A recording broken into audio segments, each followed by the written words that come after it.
my problem with Mike Tyson versus Roy Jones. Knuckleheads, welcome to the Fighters Rep, where we give you free fights, interviews, and fight commentary from the mind of a promoter / attorney. So if you're a member of Knucklehead Nation, meaning you've subscribed to this channel, you've contributed in some way with comments or whatever it is, then you know that I've been on this channel for about a year and a half now, preaching the problems that I have with boxing and the reasons that I believe the sport has slowly eroded and been corrupted with time.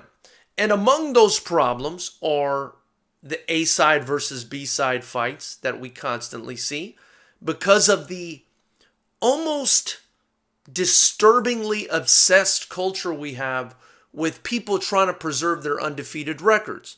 So for instance, you've got a young fighter, he goes to a coach, they want to build his career. They train him, they get him up to par, they get him great sparring, they make sure he becomes a really good fighter, and then they take him typically to a foreign country, sometimes to Mexico, sometimes to the Dominican Republic. I've seen it in New Zealand. They take this, young upcoming fighter to one of these countries. He beats the shit out of, 5, 10, 15 young kids from that country that didn't have a prayer really, in order to create this artificial undefeated record, at which point they bring them back to the United States, they sell them to a promoter, and then that promoter continues the trend of creating this artificial manufactured undefeated record until they get them to a title fight. Now, a lot of people, agree with this, and a lot of people know what this is. I mean, look, I'm not giving away a trade secret. This is what it is. You could just look at boxing, and you can see this obsession, this narcissistic obsession with maintaining that undefeated record. And it's part of the reason that I believe that MMA has overtaken boxing in recent years, despite the fact that it's an infant compared to boxing as far as history and tradition goes. It's because in MMA, especially on the UFC side, the best have to fight the best. And they're not constantly insulting the intelligence of their fans, and they're not constantly disappointing their fans. And, all that negative energy, right? I mean, you gotta believe that negative energy goes somewhere, right? Where you send a kid off, for example, to another country to beat up on, 5, 10, 15 young kids who all have dreams of becoming fighters and who one by one line up to watch their dream basically get shattered by this, kid that came over from another country. It's just it's a really sad thing. I recently had a friend who works for a big time management company on the MMA side. He went out to Mexico to watch one of these fights, and he felt like it was a real setup. And let's face it, 99% of boxing fights at this point are setups. So he went out to watch this, and he actually told me that he felt so depressed and horrible about being a part of that situation that he went back to his room and just drank all night because he just didn't feel right being a part of that atmosphere. I mean, that's the kind of negative energy we're talking about here. And, I'm just scratching the surface. I mean, I'm only talking about the manufactured records, the preservation of the I mean, forget about all the guys taking advantage of fighters and the managers taking, something like a third of the fighter's purse. And, that's a whole nother ball game. And, we can make an entire video series that would last to the end of time on this kind of stuff. So my point in saying all of that is that, Mike Tyson seems to be in a good headspace and seems to have done what he did against Roy Jones with good intentions, right? His intentions were, I want to get in there, I want to push myself. It's a barrier, it's a goal that I've set in my mind. I want to break through it, I want to reach it. And I want to show the world, a guy in his 50s who, lives right and works hard can still be in shape, can still go out there and do it. Never say no, believe in yourself. And I'm 100% for that. I'm all for Mike Tyson. I'm all for him conquering his demons. I'm very proud of what he's done, with his life, considering the horrific way he was taken advantage of in the beginning of his career, which kind of, is a example. I mean, his career is an example of what I was talking about in the preface to this video with all the corruption and whatnot.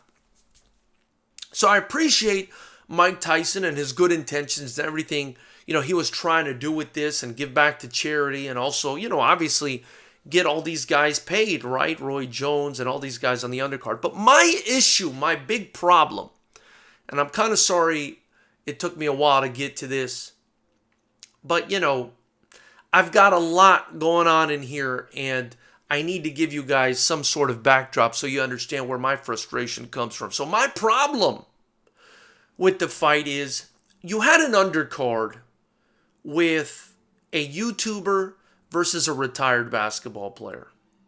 And then you had, and I'm talking about Jake Paul, Nate Robinson. Then you had Badu Jack, who was a great fighter, but he's past his best, taking on a guy in Blake McKernan.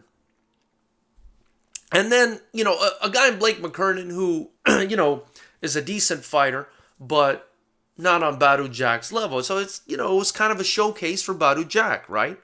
As was the Jake Paul fight for Jake Paul. I mean, these were clear favorites in this fight. I mean, everybody kind of knew, I think, who was going to win these fights. Then you even had the preliminary card where you had Jermaine Ortiz, congrats to him, versus Suleiman Sagawa.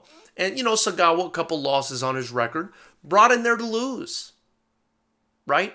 And then the only other, besides Jermaine Ortiz and Suleiman Sagawa, being the only two sort of legit fighters that are still kind of working towards something in their career, not at the back end of their career, you had Irvin Gonzalez and Edward Vasquez, who, because they're so passionate about the sport and they want a chance to fight in front of people so bad, went out there and put on the best fight of the night.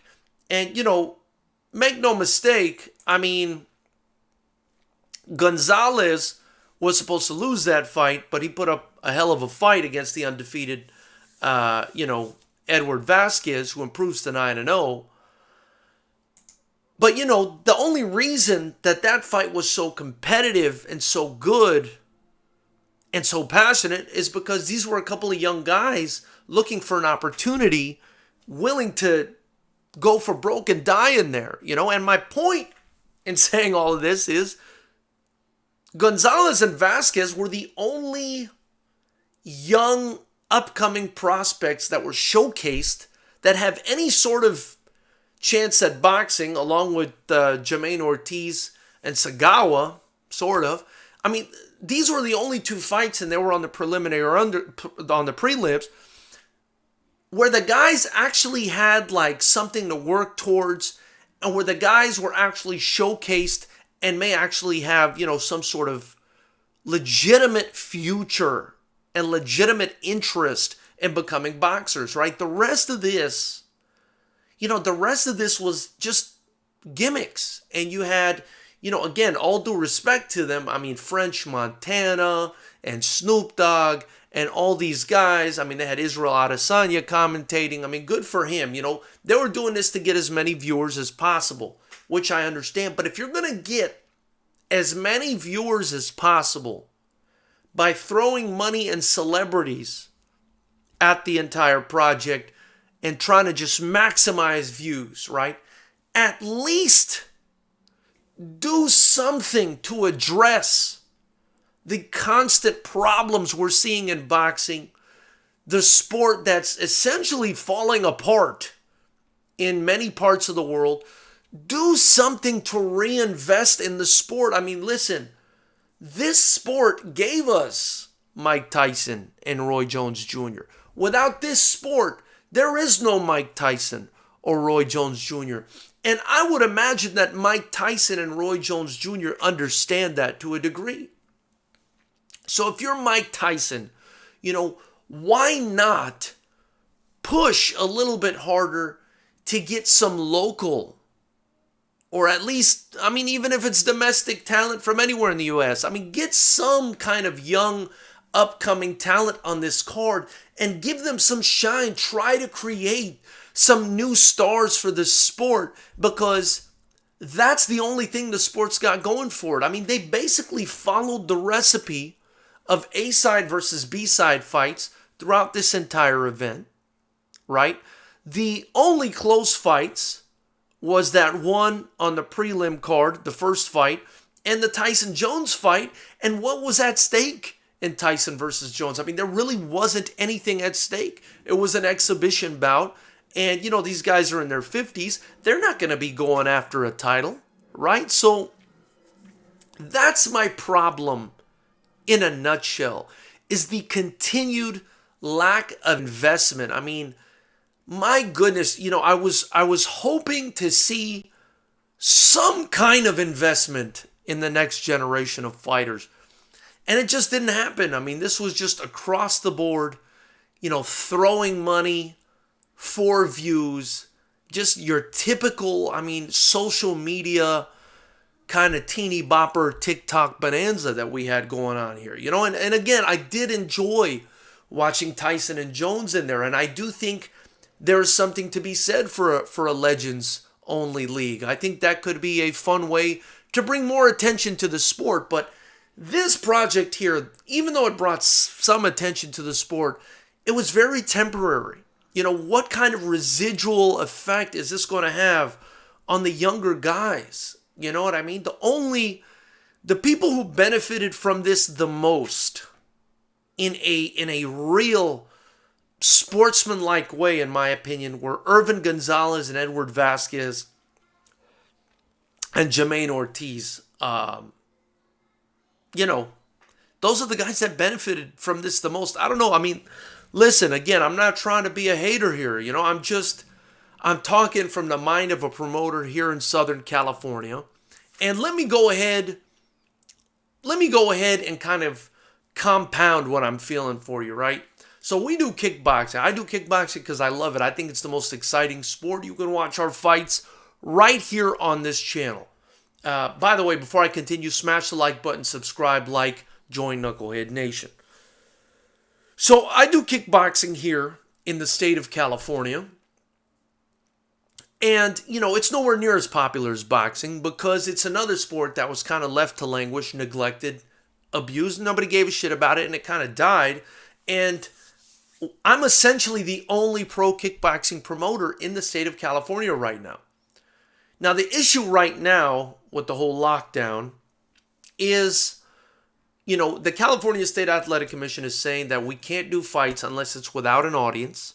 So if you're a regional promotion like me, I mean, that's where you make your money. Even the biggest promotions make most of their money typically from the audience, from the gate. So if you can't have a gate, it's a non-starter. Then on top of it, the commission wants the promoter, which would be me, to pay for everybody's COVID test. We're talking about fighters, corners, coaches, you know, staff, the commission itself. I mean, you're talking tens of thousands of dollars just in COVID tests, and no kind of cost-saving measure at all.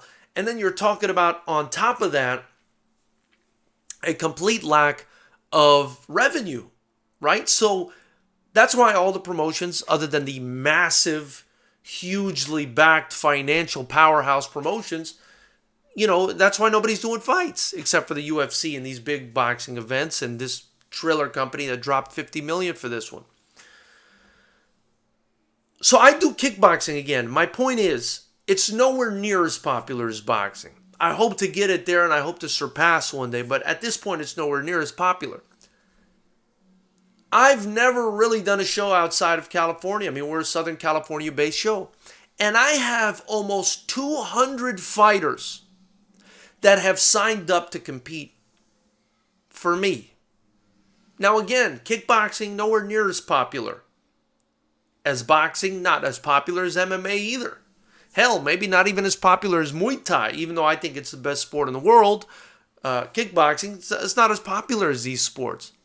And I the fighters rep. I've got 150 plus, almost 200 fighters that want to compete, asking me when our next show is.